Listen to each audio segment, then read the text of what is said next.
මේ තියෙන්නේ ඉස්සෝ කන්න ආසයට හරිම ලේසියෙන් හදාගන්න පුළුවන් රයිස් එකක්. පොල් තෙල් ටික රත් වීගෙන ඉද්දී අපි රම්පේ කරපිංචයි තලාගත්ත ඉඟුරු සුදු ලුණුයි දාගන්න ඕනි. ඒ ටික ටිකක් බැදුනට පස්සේ කොච්චි ලුණුයි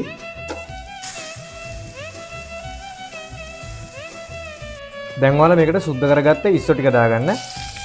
ඔයාලා මේක ඉස්සෝ ටික පාට වෙනස් වෙනකම් බැද ගන්න ඕනි. කැරට්, මාළු මිරිස්, ලීක්ස් වල සුදු පාට කොටස,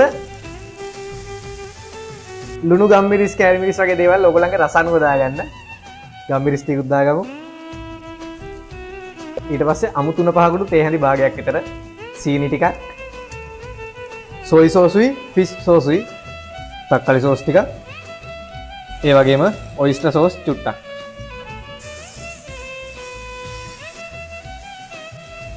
බිත්තර දෙකකුත් දාගෙන මේක හොඳට ස්ක්‍රැම්බල් කරගමු. ඉතින් මෙතන තියෙනවා චිල එකේ හොඳට චිල් කරලා ගත්ත බාස්මති බත්. දැන් අපි මේකට දාගෙන හොඳට කලවම් කරගන්න ඕනේ. මේ බත් ටික හොඳට රත් වෙනකන්. ලීක්ස් වල කොළ පාට කොටස,